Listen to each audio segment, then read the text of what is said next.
Hi everyone, welcome back to my channel, and if you are new, welcome. Today I'm going to make a video about cooking. Hello tout le monde, bienvenue sur channel moi. Aujourd'hui, m'a fait une vidéo sur manger et sur faire venir sur channel ça, moi tout bienvenue. Et si vous habitué monter sur channel là et moi tout bienvenue back. Je sais pas. Mais en tout cas, nous comprenons. Famille moi so petite moi fait un petit monde, so I'm officially grandma, you hear me? So ça c'est deuxième génération, moi bien excité about that. Nous connaissons dans culture nous toujours faisons pile manger pour nourrir. So in my tradition, we always make a lot of food for new mom.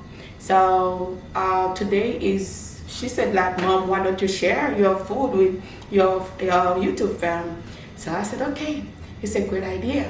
So I'm gonna go for it. So please let me know in the link down below what do you think. If you like it, leave your comment, and please don't forget to subscribe to my channel. And I very appreciate everyone, every single one of you that support my channel and then go very I'm so grateful every single day that you guys are here and supporting me, watching my videos and watching me growing. Thank you so much for your support, and I really appreciate you guys, and I love you all. Please stay till the end of the video, and I'm gonna make a fish today. It's a good fish, and oh my gosh, Haitian. Bye. Ok, là, moi commencer ensemble avec cleaning pot là. So, moi, c'est côté m'a nettoyer poisson. Hein. Mais poisson, côté moi, t'ai acheté lundi, yo te getan gratel, mais cependant, toujours gen ti kal sou li, yo toujours reme like, regratter li encore. So, I always like to clean it again because to me, they don't do a perfect job. So, I have to go over it and then do my extra cleaning part. Okay, like you already see everything.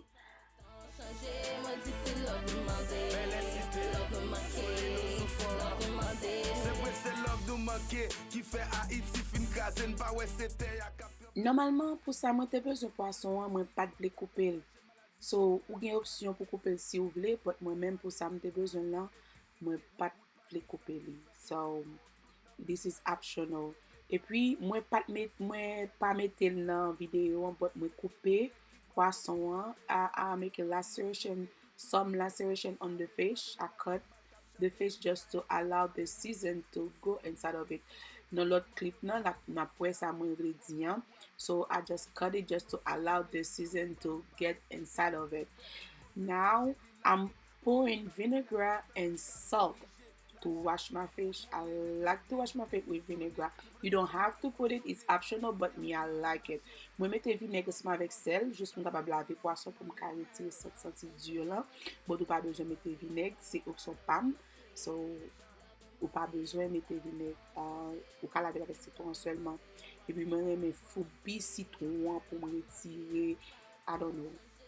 Just moi, je foubi poisson, mais je bien laver, I let the water running, just to make sure my fish is perfectly clean. So that's my preference. Like I said, I pour ça c'est le citron ensemble avec épices moi fait. That's homemade spice that I made.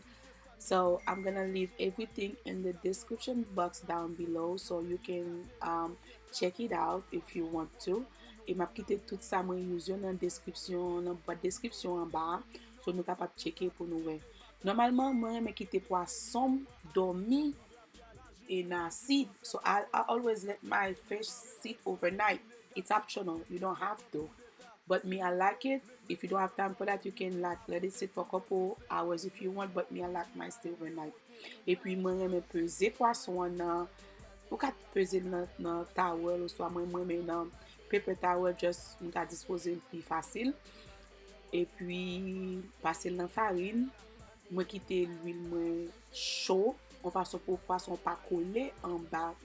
Ben moi non stick anyway, but moi me quitter l'huile chaud juste pour poisson pas bien sorti.